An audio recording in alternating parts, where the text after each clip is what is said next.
Welcome, guys. Welcome back to Working on It, Real Talk from Modern Men. I'm Anthony Ball. And today we're joined by Ryan Nicholas.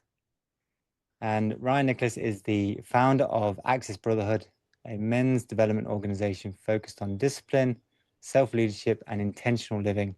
His work centers on helping men move from reactive patterns into creative structures so they can become the predominant creative force in their own lives.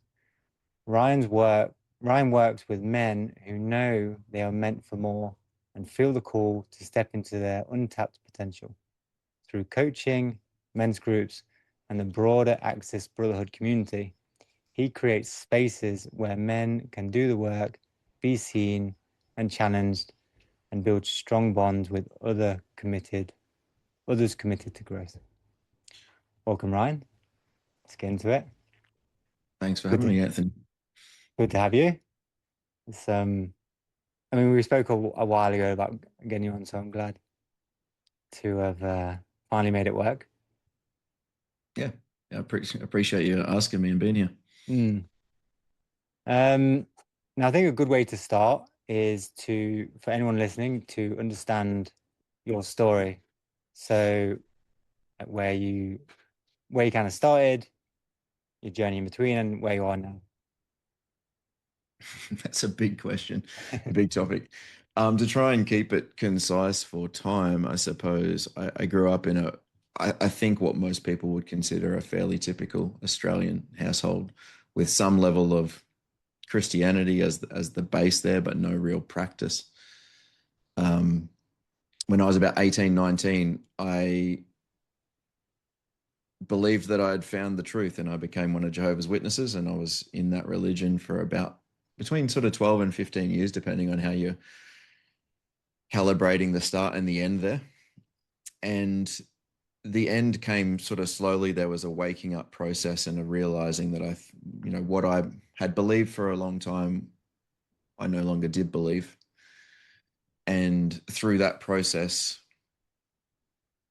I lost my first marriage. That broke down. There was a lot of big changes that happened. And one of those changes at that same time was, although I'd worked, directly with in the health and fitness space previously, I'd owned a gym. I'd been a personal trainer for a while. At that point in time, I was working in sales for a business coaching organization. Everything was going great up until the leaving of the religion, which led to every friend that I'd had sort of cutting me off and my marriage breaking down as well. Um, that meant that the business that I was running, sort of a sales consulting business for business coaches, completely collapsed because I wasn't the person that I had been in building it up. I was broken. I was all over the place, and I stepped away from that before it collapsed completely, and sort of the staff that I had, I placed into some of the companies that I'd been working for, so they were all looked after. And I took a few months off, and through that time, through maybe the 2 years prior to that exact point, I'd been working with a coach. His name was Josh, and he was under the banner of JCF at the time, which was sort of health and fitness focused, but it had started to expand into a lot more than health and fitness. It was a men's coaching organization that is definitely getting into nervous system regulation and mental health. And he was an amazing support through that period. And when I took those few months off and I was starting to explore where I go to from there, with a lot of the work that I'd been doing on myself as well, he said, I'd love to have you working with us as a coach. There's no way you're going to earn what you were earning before, but that could be an option. And I just considered that seriously, and I thought it was the right time. I didn't really mind the fact that I'd be earning a lot less money. I was looking for something that would be a lot more purpose driven. I could be more passionate about. And I suppose because I'd been in that sales space for a long time, everything I'd been doing was very transactional. I felt like I was having an impact. I felt like I was helping people, but that help was the initial trigger. And then they'd go on their journey with the organization that I'd been selling for.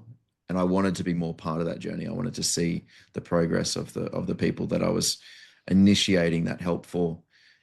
So I took Josh up on that offer and I started working for JCF. And then that story evolved. The founder left, myself, Josh, and a couple of the other people working within that organization took over that company, and which then continued on a similar path that I was just explaining, where it got very much into much more than the health and fitness side of men's work, and into the mental health side, into exploring the psychology, shadow work, archetypes, all of that sort of thing, until about a year ago when I split from that organization due to some misalignment, you could say, and then sort of established a separate community on my own that I felt like I could then run it the way that I felt it needed to be run, and without some of the integrity issues I felt was sort of starting to develop prior. Nice. Thanks for sharing that. It's a great story, very interesting story. And I just wonder, how was it during that time of you stepping away from the Jehovah's Witness kind of area, losing all your friends, you were married at that time as well. Yeah. Yeah, so losing the marriage. And what was going on internally for you? Because it must have been a struggle. Well, at least from an outside perspective, I would presume that it was a struggle. Maybe it wasn't. Yeah, it was a massive struggle, because I think we all build our identity around a few core pillars as we go through adolescence into adulthood. And for a lot of men, that might be their role as a husband, their role as a father, their particular profession. For me, there was no real identity connected to profession, but for me, my biggest two identity pillars were husband and being one of Jehovah's Witnesses. And in the space of a couple of years, I slowly woke up and removed myself from that first identity piece, the Jehovah's Witness part, because I just felt I was having a crisis of conscience there, and I couldn't continue to keep my head in the sand. But then at the exact same time, they were definitely related, but not necessarily directly. But I had the husband identity stripped from me in the way that the marriage ended. So it seemed quite sudden that I was left not even knowing who I was and feeling quite hollow, and having lost those two identity pillars, but equally not having any, or not having the support that I thought I would have, because all of the friends, all of the people that I'd relied on, the connections that I'd built over the previous 15 years, completely disconnecting because of my change of belief structure, I guess you'd say. Mm-hmm. Yeah, and then obviously to go through such a challenging time to now being in the position where you are, because even like you stepping out, because I mean we've known each other for a couple years now, and like even stepping away from the other business, another kind of transition period, and to go through those, it's like it kind of seems like each area where you're getting there, you're a man who wants to learn from these situations, and you're willing to feel the feelings, you're willing to face it, and also put in the action to move forward, which has got you to where you are now. And we were talking just before this, and you're living a great life, and there's fear around like changing with that, right? Yeah, it changed so rapidly too. That was still, I think, for the rest of my life, be one of the most amazing experiences, just with that tiny bit of hindsight. I think in that period, there was about an 18-month period where, I'd stepped fully out of the religion. I had separated from my wife, which, not to harp on that, but that came from an affair that she had. So that was very traumatic, I guess I would say. My brother had some challenges that affected me deeply, and then my father passed away. I obviously wound up my business. That was all in an 18-month period. Mm. it was about 9 months after the last part of that. So I think my dad dying was the last part of that 18-month block. But 9 months later, I was here in Ubud and I was walking my dog as I do every evening. And it's just that time of day that I can't help but just be filled with gratitude when I'm walking down there through some of the rice paddies and the mountains are off in the distance and the life that I get now. But I just remember about 9 months after my dad passing, taking that walk and having this realization that it's only been 9 months, but I've gone from easily the lowest point in my life to where it felt hopeless and I felt helpless to being the most joyful, the most peaceful, and the most fulfilled person that I've ever been. Mm. Which was just, it was profound to think that was even possible in that time frame. Yeah.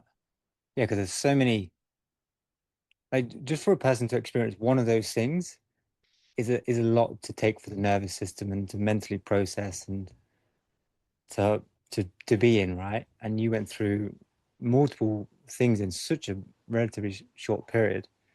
What do you think? What helped you during that period of time? I,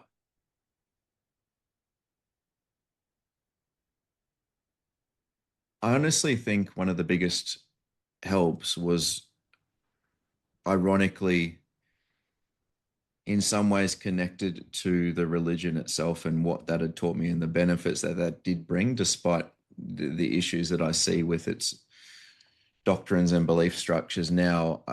There was definitely an element of positive mindset that came from that. Although, if I think deeper about that, that was probably something that I always possessed, and maybe even came from my upbringing, my father potentially, some of early adult life. But I just have always genuinely believed that there's lessons to be learned out of everything, and as tough as that time felt, and as much as it logically, or probably more importantly, emotionally, doesn't feel like this time's ever going to end, you're never going to recover, it's never going to be the same again. I think on a deeper level, I just knew that if I continue with that attitude of learning from this and growing and developing, and I think, say with the marriage, for example, as I mentioned, my wife had an affair, and it'd be very easy to look at that and go, well, this is her issue, not mine. But I didn't, and I feel like there was a 9 month period actually between finding out about the affair and the marriage finally sort of being over and separating, and that 9 month period was part of the 18 months, and it was the most traumatic 9 months even of that 18 months, I would say. But it was also the biggest lessons of my life in that 9 months, being able to reflect on the previous 12 years of that marriage and just asking that question, what did I do to cultivate a marriage where this was possible, to cultivate a relationship where, although, she's accepting now that it was the wrong thing and a bad thing, and it's not like she's justifying the act. How did I contribute to that? What did I do to build this? And it's an ugly, long conversation to have with yourself when you're trying to pinpoint areas of your life where you've fallen short, where you haven't been a strong leader, you haven't been a good husband. But I was able to do that in that 9 months, and it served me so much. Now, obviously, that things have turned around, and there's the joy, the peace, the fulfillment. But I also know that I am a 10 times better husband now to Lena, my current wife. I shouldn't say current. I feel like that makes it sound like it's temporary. My wife. And it's because of that period. It's because of the lessons that came in that time. Yeah, that's nice.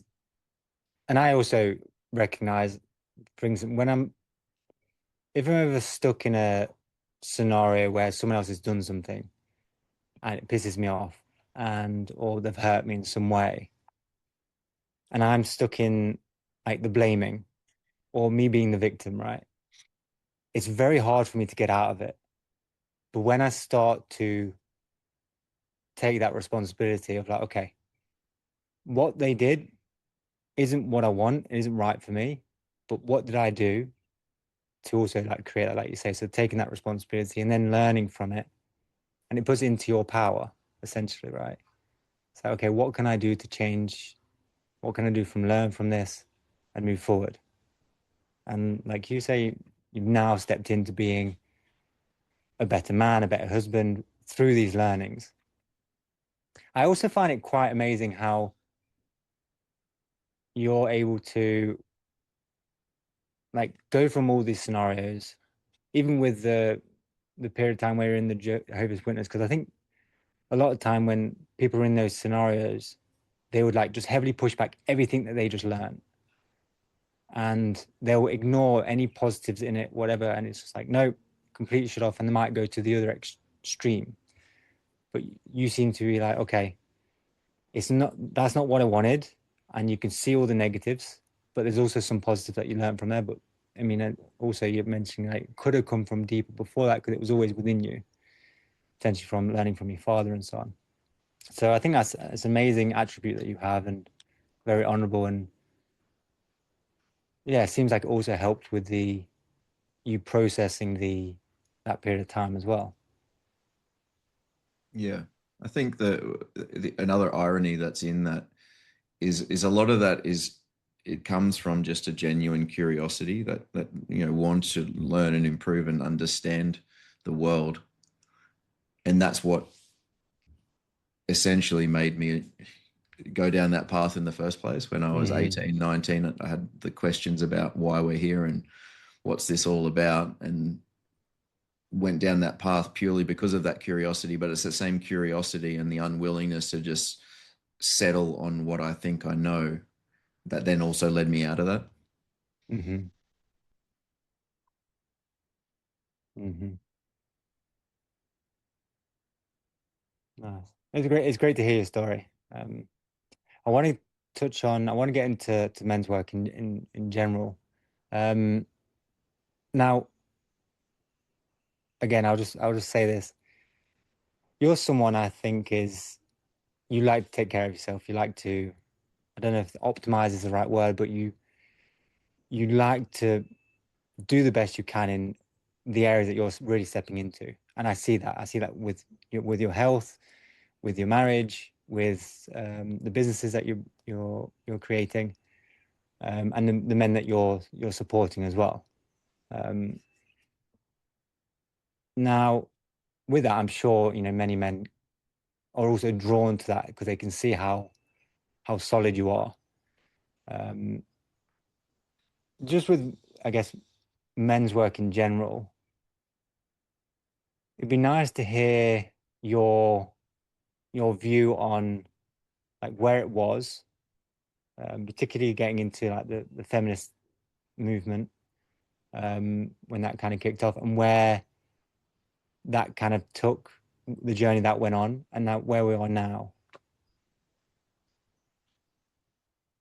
Yeah. So I recently put out an article which was, I guess, my take on the last 100 years and specifically that topic of feminism and where it's come from. The title of it is Why the Feminists Were Right. So somewhat controversial, I think, for the audience that I'm typically dealing with. But essentially what I think happened there was especially at the beginning with the start of the feminist movement, was a good thing, because in the decades prior, there was a lot of what can probably be, as much as I hate the term, what was taking place, you could deem as toxic masculinity. It was overexpression of masculine traits to the point where those specific traits almost possess the man as opposed to the man utilizing those energies. So Hmm. um, like authoritarian leadership being normalized as just a form of strength, or the emotional suppression of a man being framed as stoic and healthy masculine, or um, like sexual entitlement just excused away as man's nature.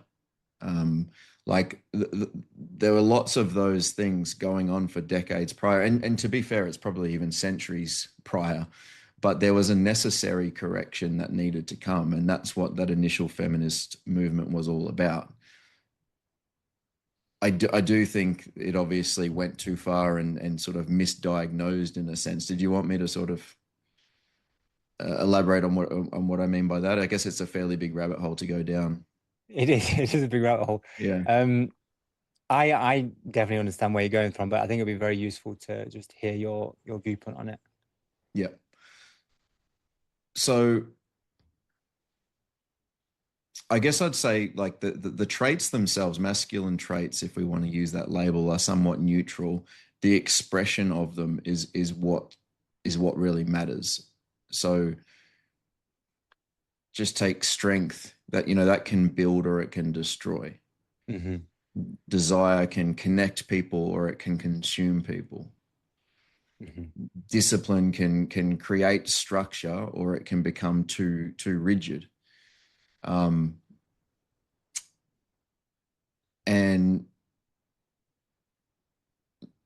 like feminism was that necessary and valid response to the overexpression of those sorts of traits. Obviously, there's a lot more. It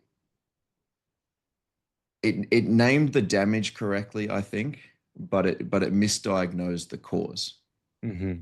And instead of being able to define, okay, what is mature embodied masculinity, it just led to suppression of masculine traits, to where the message that young boys have received for decades now is that your nature is dangerous and your instincts are wrong. Mm-hmm. It's not about we should regulate this energy and understand its proper expression. It's about suppression. Yeah.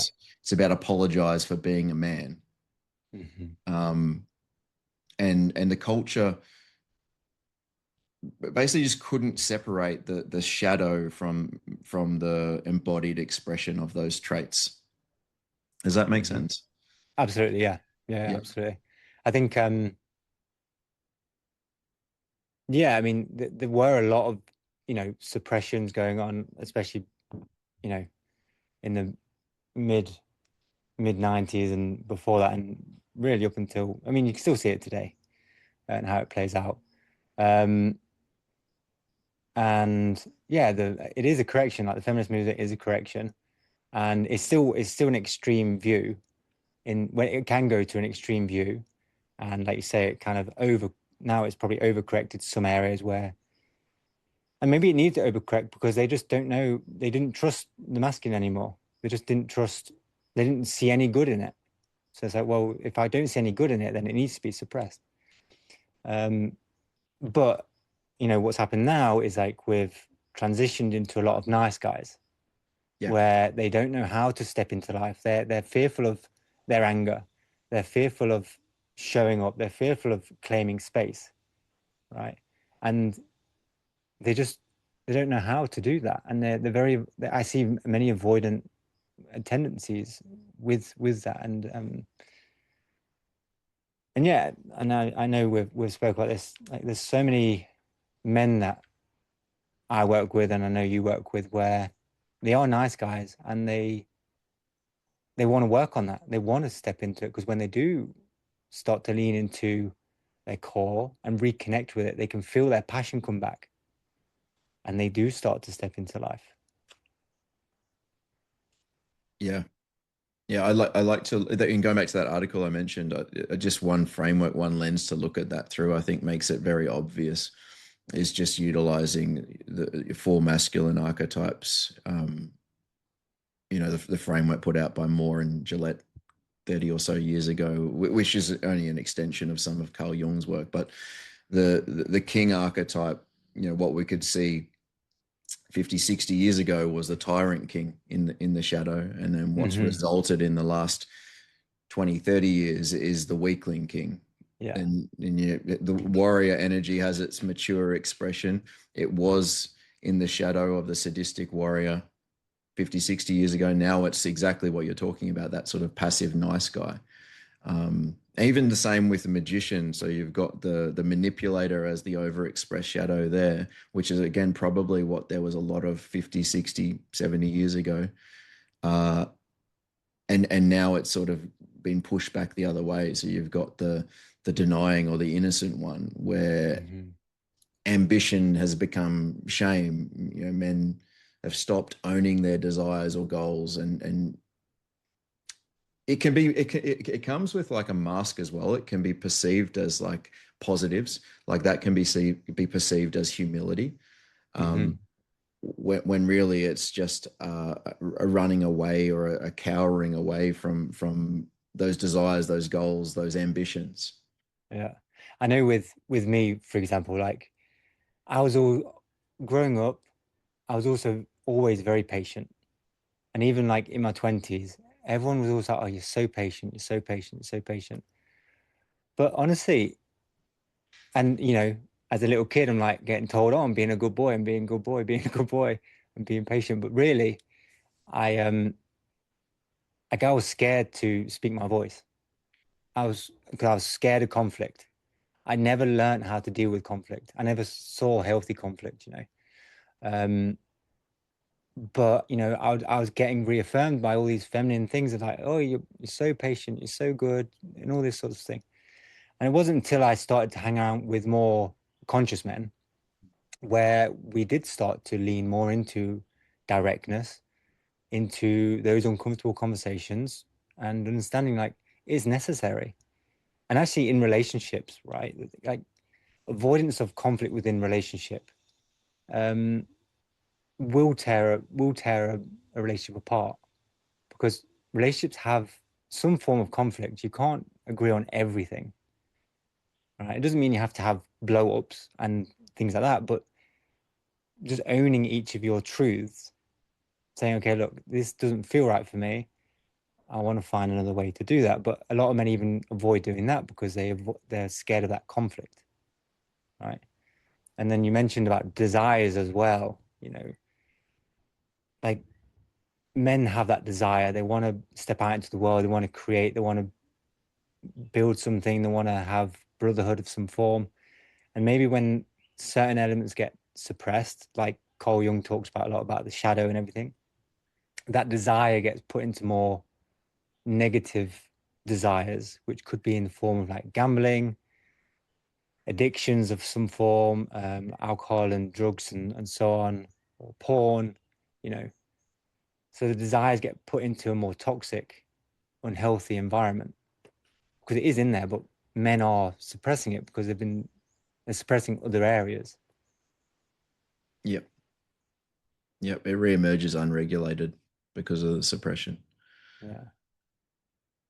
I think the frustrating thing for me right now as well is seeing the swing even almost coming back the other way. So obviously, Hmm. society as a whole is still very much on that suppression, underexpressed masculine trait side of things. But instead of people realizing what's gone wrong here and attempting to learn what embodied mature masculine expression looks like. It's that there's a rising group of men swinging back the other way now with the sort of Yeah. I think they call it like the red pill community, the Andrew Tate followers, that kind of side of society, which is gaining numbers again, pushing back. But it's exactly the same. It's just the swing of the pendulum from one end of the shadow to the other, and it's like, come on, guys, can we see what's going on here? And Yeah. like Yeah. do it differently this time. And I think that happens a lot with the people that are more unconscious with their habits, but also the ones that get consumed by like, watching the news and watching the drama and getting stuck in the story of whatever's being put out there for headlines, right? Mm. I see that. I mean, I see that with a lot of people that um, I don't work with those people because they're kind of stuck in that story. But friends and family that are stuck in the story, I hear it, you know. How do you think, what's the best way to find that kind of healthy pendulum swing, like, so it's not so extreme. Like, 'cause it almost feels like, one end gets stronger and like they're pushing their, let's say, values and beliefs even more and more, and the other sides are like just getting more and more frustrated. They're like, and they blow up and like, no, no, no, no, this is the way, and then that's what's happening now. Um, yeah, what's your opinion on or view on how a man, an individual man, rather than just like society in general, but an individual man can find that grounded viewpoint and see like the positives on either end and still have a like an open view, let's say. Yeah, I think the word you just used there is really important is the grounded viewpoint, because I don't think it should be looked at as just a linear spectrum from one end to the other, and the middle is the right way. I think that mature expression is deeper than that, and it's, I don't know if it's intentionally why, but I feel like it probably is. With Moore and Gillette's work on the archetypes, for example, it's portrayed in the shape of a triangle or a pyramid, and that's Mm-hmm. because the answer, mature expression, isn't in the middle. It's above it. It's something different. You could even potentially portray the traits in the middle and still not be mature expression, because it could still be performative.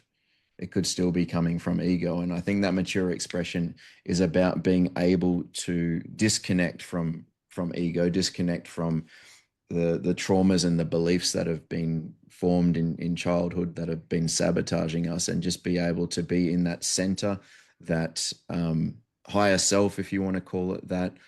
My organization, my community is called Access Brotherhood, and that's what Access is. It's that access point in the middle.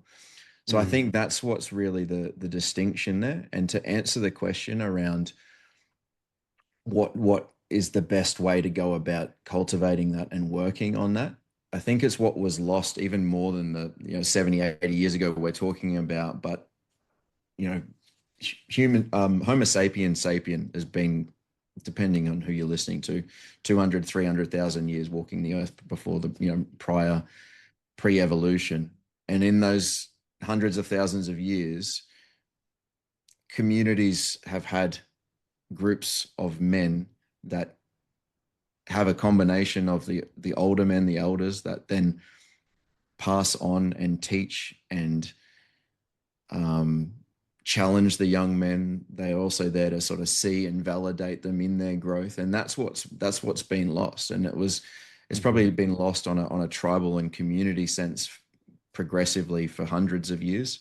But I think during the Industrial Revolution, that's where even just the single father's role in the home to be that single point of masculinity shifted, and it was lost. So I think the answer is finding something that can, to some degree, simulate that. A group of men that are there for each other, that come together for each other's growth, and essentially a container where you can speak your mind, share what's going on for you, share your challenges, share your wins, and then from there be seen and heard by the other men, but be challenged when you need to be challenged, be taught, be validated, and be celebrated when things are going right. And it's that sense of brotherhood that I personally believe is the fastest track towards Mm. embodying that mature expression. Yeah. I mean, brotherhood, like joining men's group has been one of the best things I ever did. Mm. Like from a connection perspective, but just like from a growth perspective. Um, it's I find it amazing, really, how powerful it is. Um, and it's hard to fully describe how powerful it is because there's so much in it, but it's very subtle at the same time. But yeah, no, I would absolutely agree. That's a huge aspect for like men can utilize. Um, and I guess also within that, it's really understanding our shadows. And I think when you start to understand yourself at a deeper level, you can understand another person at a deeper level. and not get as triggered by their viewpoints. You know, you kind of understand, okay, like I have these judgments, I have these fears, I have this grief, I have this sadness, I have this joy, and you understand yourself so that you don't become that more, let's say, reactive person. You're being way more proactive in your internal self, so that when something external happens, you are that more grounded self. So yeah, I think it's a good point that you made as well around, you know, having, again, that triangular shape. There are those two shadow elements at the bottom, and it's about kind of embracing those, understanding those at a deeper level, so that you can get into the fullness of that archetype. Yeah. Yeah. Nice. Okay. That's all we have time for on that area. There's so much more Going we can get quickly. into, but maybe well, no, I want to make it happen to have more time to chat with you. But the last question I really want to ask is, what is it to be a man for you? I wish I'd listened to some more of your podcasts so I knew what other men were answering to this. I feel like I mean the easy get out of jail free card would be the biological answer, but I know that's not what you want.